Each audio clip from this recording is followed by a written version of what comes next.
you to get your things. I want you to get out!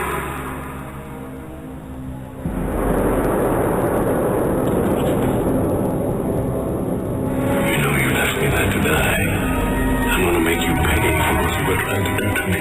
What you have done to my life. I'm not just talking about a baby now. I'm talking about my wife. I'm talking about my family, my sister, my father. I'm talking Chabot. I'm talking everything you've done to me and my family. I'm telling you it was an accident.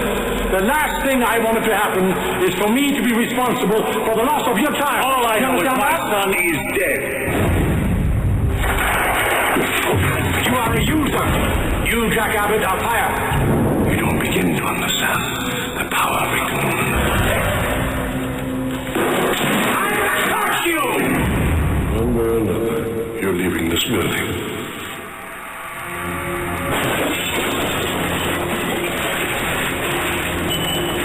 Have a seat on me.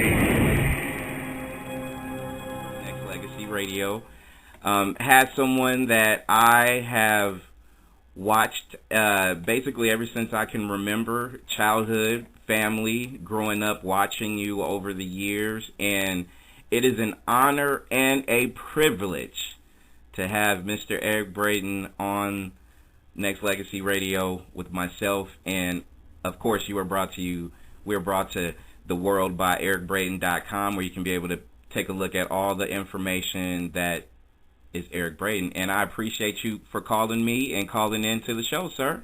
And the tweet is at Eric Braeden, at E. Braeden. Absolutely, absolutely. E. Braeden. There you go. And I gotta tell you, as a fan of your work, of course, you being an Emmy Award winner, People Choice Award winning actor, and being such a force in the daytime industry as Victor Newman, it's surreal not just to be able to have this kind of dialogue with you, but to know that this is the hard work that comes from it. And I'm pretty sure that so many people in your lifetime has told you thank you for the work that you put in. So I appreciate that.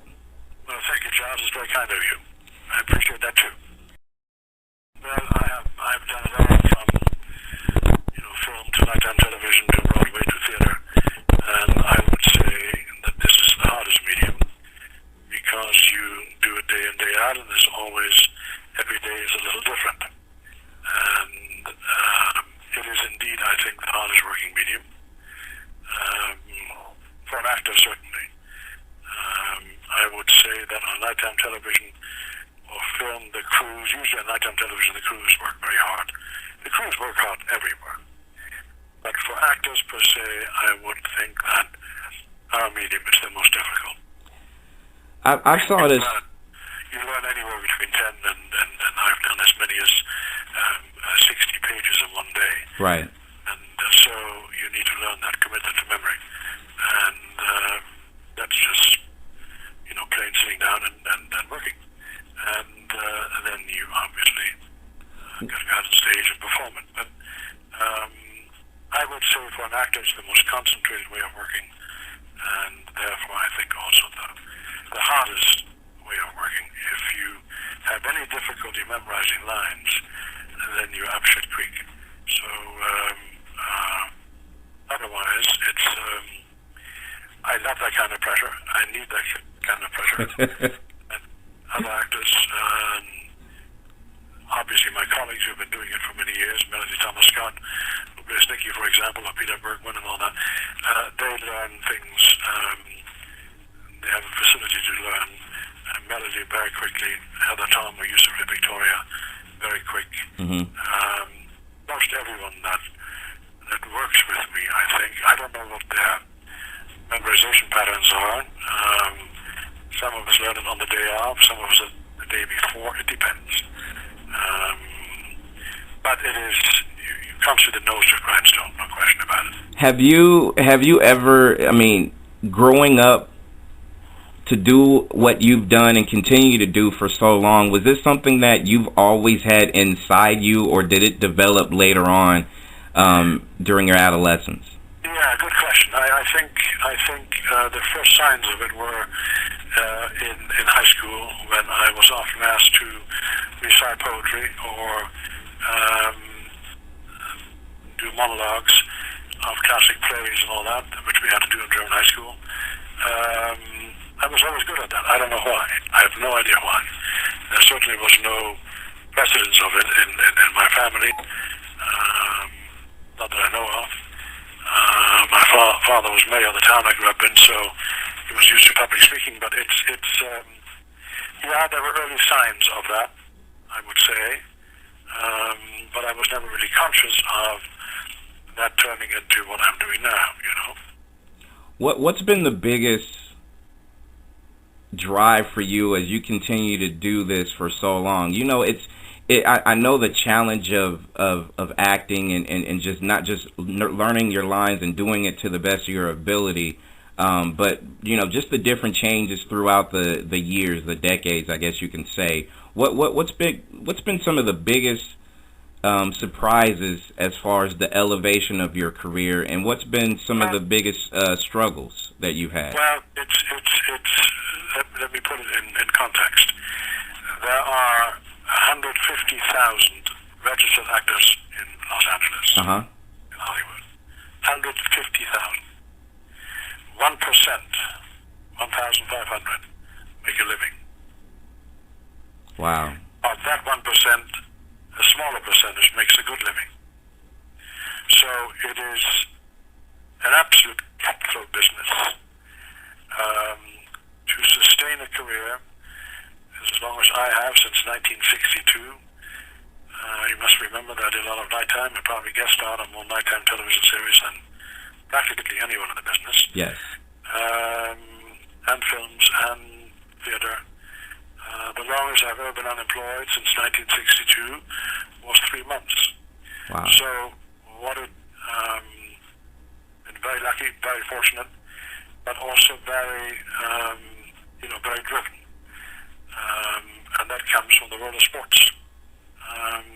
Sports were more important to me when I grew up than anything practically, out of necessity partly. But it has given me a drive. I'm just, in many ways, a driven person. That doesn't mean that I don't relax. I can, mostly through the world of sports. Right. Through working out. But there's a basic innate drive that I grew up with, and that is genetic, I think. And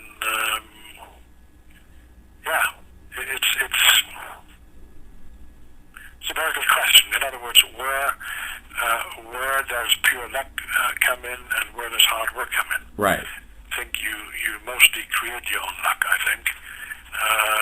And it's such a strange mixture of psychological components, I think, and of what is needed on the outside. When I started in the 60s, they needed a lot of German actors to play damn Nazis, in many of the series during the war, combat and map control and gallant men and all kinds of things. So there was a natural way for me to start playing that. Okay. And that, I think, enabled me to get into the business, but I'm the only one of all that group that then went on. I was determined early on, already in the 60s, to get out of playing Nazis. I was sick and tired of it. Okay, I hear you. Yeah. Eric Braeden's our guest on Nexxlegacy Radio, and you to me, I think you made an important comment about just creating your own luck, and there's, like you said, a lot of aspiring actors, actresses, people that's trying to create a living doing this. When you see so many different things that's happened with reality television, we've recently seen the fall of a couple of ABC daytime soaps and the resurgence of these reality shows. What's your opinion on the art form of acting versus the people that's deemed reality stars? Reality TV, I resent it. I think it's bullshit, and that's all I have to say about it. Absolute pure bullshit. I completely agree, because to me, it takes a lot of the hard work that you as actors. It takes it away in a sense, and to me, I completely agree with the bullshit comment. To me, it's a sham perpetrated on the public. There's nothing real about the reality shows. It's nonsense. Completely. It's all scripted. Completely agree. Scripted crap. Yep. And they do it because they pay those people almost nothing. Yep. And they make better money with it. Simple as it is. It's crap. What do you think it's going to take for us to be able to outlaw this? Is it going to? There's nothing you can do to outlaw it. The audience will simply vote by the ratings. Right. And it's a commercial marketplace, and that is what dictates it. People have to become sick and tired of the stupidity of it. Right, I completely agree, and I'm at a point right now where it's just I love to see pure television work, movie work, the things that you have and other people have actually went to school for, went and did everything that you can do to be able to get yourself up to that point. To me, I believe in that being real work. So I'll tell you something. It is another way. It's another way for big corporations to do everything in their power to destroy unions. Agreed. In other words, it's. Do you understand? It's. You see it everywhere. You see it everywhere, and that process we have got to stop because we're destroying the middle class. I agree. And they have already destroyed the middle class of actors. There's not enough anymore to go around for people to earn money. Mm-hmm. And the very people who are now running against Obama are the ones who are helping in the process of exporting jobs to overseas. Right, right. And yet they call themselves patriotic. It's outrageous. I agree.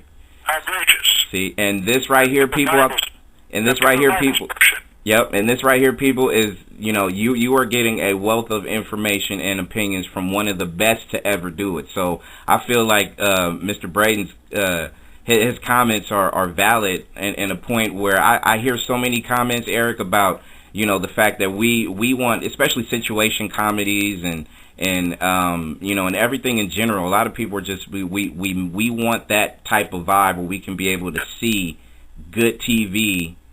Period. Right. And in other words, if you supplant what we do with documentaries, so that's one thing. That's honest. Right. But reality shows, I mean, it's a cheap way. It's scripted, and it doesn't cost them much. That's right. They pay these people almost nothing. That's right.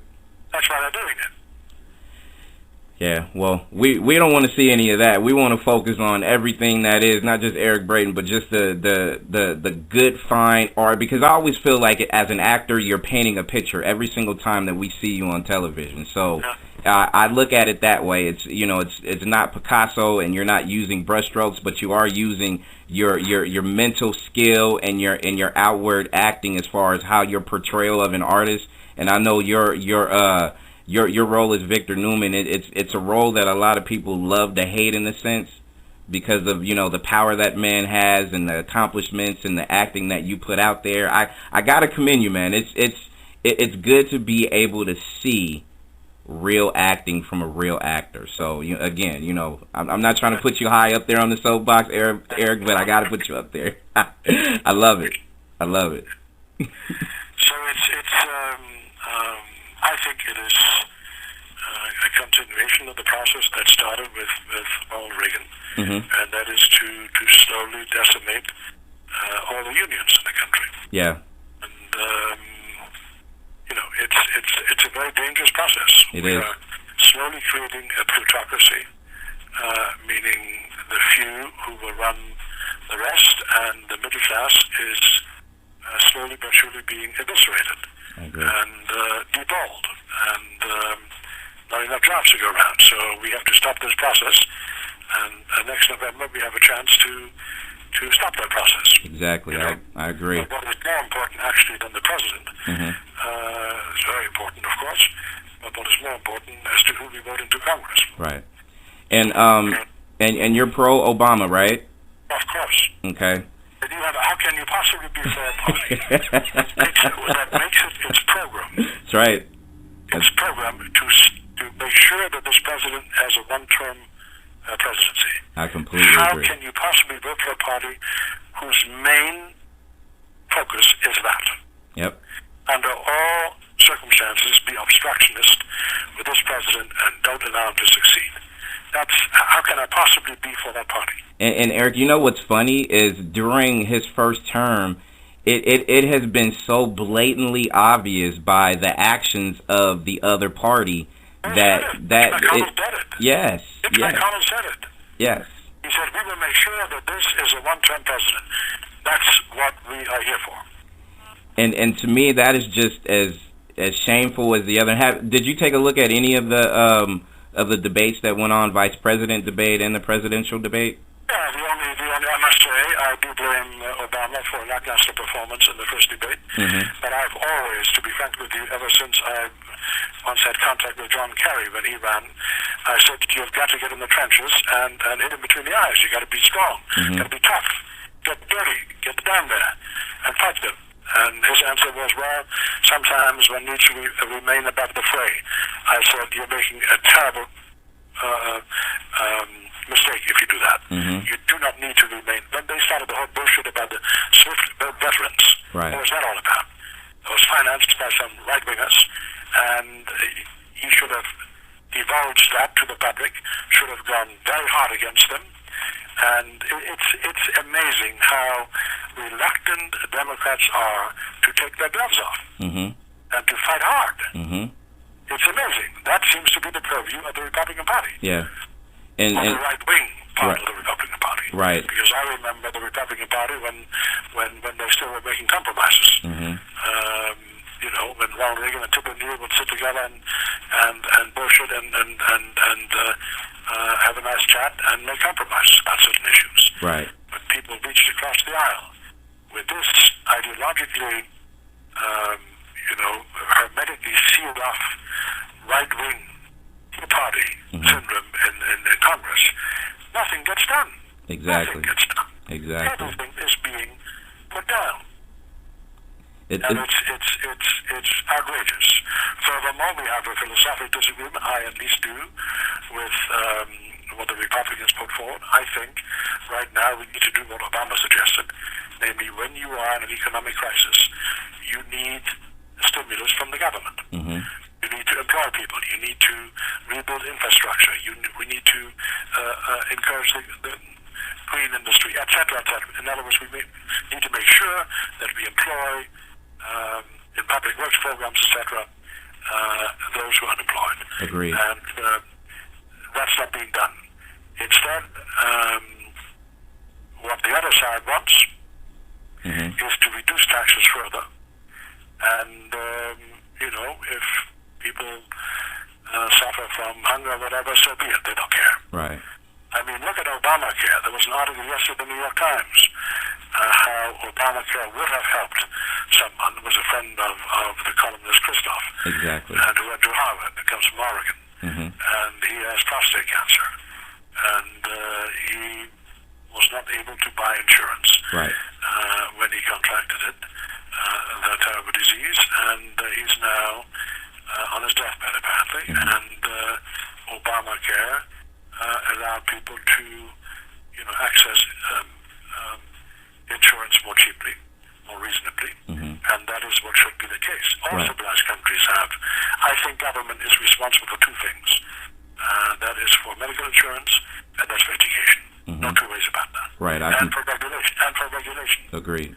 Imagine where we would be, in LA alone, without regulating the car companies and the emissions standards. Without that, I remember in the 60s, I played competitive soccer, won the U.S. championship in 1973. For the 60s, when we trained, you couldn't breathe sometimes. It was that bad. Wow. But we've made enormous progress with environmental regulation. The party that wants to come into power, namely the Romneys, they want to undo all the regulations. It is so mind-blowingly stupid that I have no further comment. Wow. Wow. Yeah. You played in '73 for was it the Maccabees? Maccabees. Okay. Maccabees. Okay. And I know not to change lanes on the political conversation, but I completely agree because I am pro Obama, of course, and my reasons like everybody else is tied to it's the better man for the job. I mean, what we've seen, what we saw before Obama. And to me, I think 4 years, you definitely, especially nowadays, I don't know if you agree with me, but I think he has the right to be able to be given this final term so he can be able to correct a lot of wrongs that was made before he took office. The point though, Charles, yes, of course, and I'm for that. Yep. But the point also is that we overestimate the power of the president. Agreed. In foreign policy, he has enormous power. Yes. But as far as domestic diplomacy, domestic economy is concerned, that largely lies in the hands of Congress. And, so they have the power to raise taxes, lower taxes, etc. Exactly. And that is the crux of what we're dealing with. They have obviously the power to regulate foreign trade, etc., etc. Right. So we cannot have obviously the Chinese dump things on the American market. That has to stop. But that's a different issue right now. Agreed. So yes, I would love to see them get another chance. He has been very tough in foreign policy, very tough. You talk to some Navy SEALs, as I have, and they will tell you that they love their president because he has sent them on more missions to solve certain problems overseas than we can shake a fist at. Right. And it's what the Bush administration unleashed when it started that war in Iraq is horrendous. I agree. We are still suffering the consequences of that. Yep. And you have to ask yourself, what have we really accomplished in the end? You have to ask yourself that honestly. And I'm not so sure. And meanwhile, we have sacrificed a lot of Americans on the battlefield. Yep. And anyway, I agree. We are becoming too far-flung. I agree completely. EricBraeden.com is a website where you can go check out. You can also follow him on Twitter at eBraeden, BRAEDEN. How are you doing? How are you doing with the social media network and the grind that is online, internet, and all that good stuff? I'm slowly getting used to it. Mostly some very nice comments and very nice people, and it's an interesting phenomenon. It is. I never thought I'd do it, but I was started to do it, and I kind of enjoy it. I mean, I cannot give you a definite judgment on it, but I'm kind of enjoying it. Except the damn texting, the tweeting. You can only tweet so many letters. Right, 140 characters is what you can put out, and I you know what? What's funny was I saw you on Twitter, and I was like, you know what? This looks like his real one, because they have so many different people that that's out there that's fictitious, but. I was surprised. I was like, "Hey, Mr. Braeden has one. Okay, that's good. That's good." Yeah, but it's I need to learn more about it. But it's kind of fun. Yeah. You know what's in Eric? You know what's important to me, and I think social media to me it can be a blessing and a curse at the same time. There's so many different things negative about it, but what's positive is. Of course, you putting yourself out there on, we can get, just different types of things as far as your inspirational comments or something like that, or we can get something that we may not have known watching you on television. So to me, it's a good look in a way when it comes to that, but also it's always nice to see someone like yourself being in the business for so long, actually, doing what a lot of not just the younger crowd, but a lot of people in business and just in general is getting it out as far as different tweets and different things like that. You don't have a Facebook yet, do you? No. No. I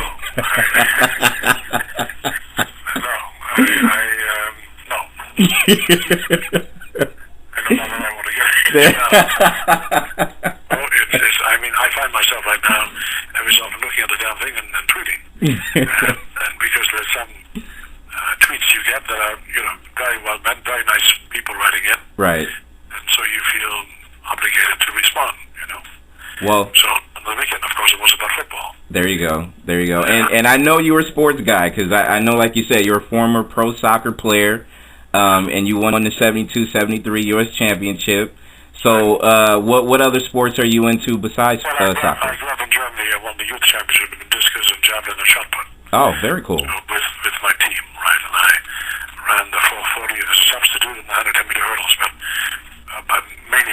shot put and discus and javelin. Okay. And sports have been very important to me.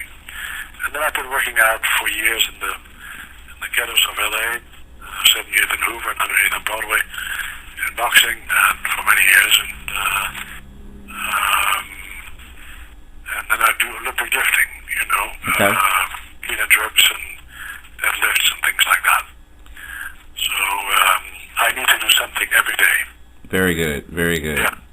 Working out is definitely important. It's very cool. What other sports are you into? Football, NFL, baseball? I love the NFL. I love football, and unfortunately, both the LA Rams and the Raiders left a long time ago. And I must say that upset me a great deal. And that LA is without a football team is almost cruel. Right. And so I have nothing good to say about Al Davis, who went back to Oakland. Right. And nor about whatever her name was, who ran the in Fonte or in Fontea or something like that. Fontieri. Yes. Fontieri. Well, they're trying to get a stadium built so they can try to get another team in LA. I'm pretty sure you knew that, right? I know. It would be enormously successful. Yeah. And I don't know why they can't get together. I have no clue. But it's so I love football, and I've been a fan of the 49ers since Joe Montana and then Steve Young and Jerry Rice and my God Almighty. Now you have what's his name, Randy Moss there. Yes. And yesterday you got your ass kicked, but it's who was it against the Giants? Against the Giants. Oh, you played against the Giants yesterday. Yes, indeed. Wait a minute. I just remember I didn't watch that game. Mm-hmm. A little bit I watched it, but not the Giants. Obviously were tough. They kicked their asses pretty good. A little bit bad luck here, didn't they? Right. 23, Eric, 23-3, and it was worse than the score indicated. It was pretty bad. But then who did the Packers play again? Texas played Green Bay, and Green Bay kicked their ass pretty good too. They won. The Packers played against the Texans, right? Yep. Mm-hmm. I mean, there's a guy on what's his name on the Packers, Matthews. Is that his name? Clay Matthews. Clay Matthews. Yep. He is incredible. Oh yeah, that guy's good. He is beyond good. He is a very good linebacker. And who I also love is Ray Lewis, the Baltimore Ravens.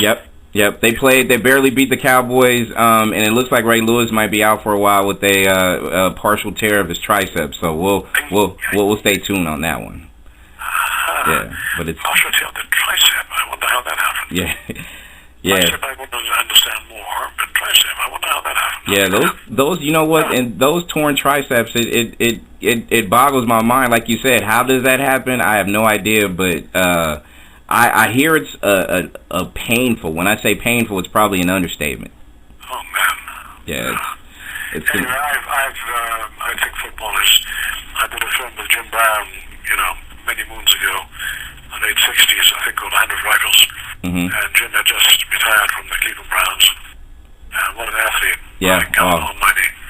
And I remember shortly down. I remember asking him. I said, "Who did you not like to play against?" He said, "Big Butkus." That was a tough son of a bitch, I tell you. That guy was all time. Just watching the footage and just watching some of those old games, man. I met him afterwards, Big Butkus. Wow. Years later, and then he had hands like a toilet seat and a head like a bucket. I mean, he was such a huge man. Jim Brown was the most natural athlete I've ever seen. Wow. Great athlete. My God. Wow. But I have nothing but the deepest respect for football. And had I grown up here, I think I would have loved to have played it. Well, hey, you know what? If the Niners, since you're a Niner fan, we're gonna have to whenever you do have some extra time, and depending on how far they go this season into the playoffs or whatnot, you definitely got to come out this way and catch a game. The Niners, oh yeah, we love it. It would be good. Absolutely love it. Star on the Hollywood Walk of Fame, July 20th of 2007. Eric Braeden is our guest on Nexxlegacy Radio. And before I let you go, a couple of quick questions. Actually, one comment. I know that one of my staff members, her name is Erin. She's a massive fan of yours, massive fan. So when she gets a chance to hear this, can you just go ahead and say hello to Erin? And I'm pretty sure she'll probably pass out and die, and whatever it is, she'll do. Well, you give my warm regards to Erin. There you go. There you go. I'm pretty sure she'll be good. She'll be good after this. And I gotta also say thank you, because not too many, in my opinion, not too many people like yourself. You know, everybody wants to pull you in so many different directions because of who you are and what you've done. But I'm glad that you were able to take this time with me so I can personally thank you for the years of letting me see your work in progress and what you continue to do. Like, people like myself, I get inspired by you. So it's great to be able to have dialogue with you and just be able to say thank you, because, you know, everybody takes you for granted. But I hope you know that there is a lot of people like us out here that really appreciates your work and who you are and what you continue to be throughout life. And I got to tell you, it's more than a pleasure to be able to hang out with you for a little while. Well, I thank you very much. And anytime you want to talk, we'll talk. All right? Definitely. Make sure people go check out ericbraeden.com and follow him like I did at Braeden on Twitter as well. So I'm following you, so I'm pretty sure all the people out there that's listening will do the same. All right, Charles. Thank you very much, my man. All right, you take care. I'll be in touch. And hello to my fans. All right. Bye-bye. Nexxlegacy.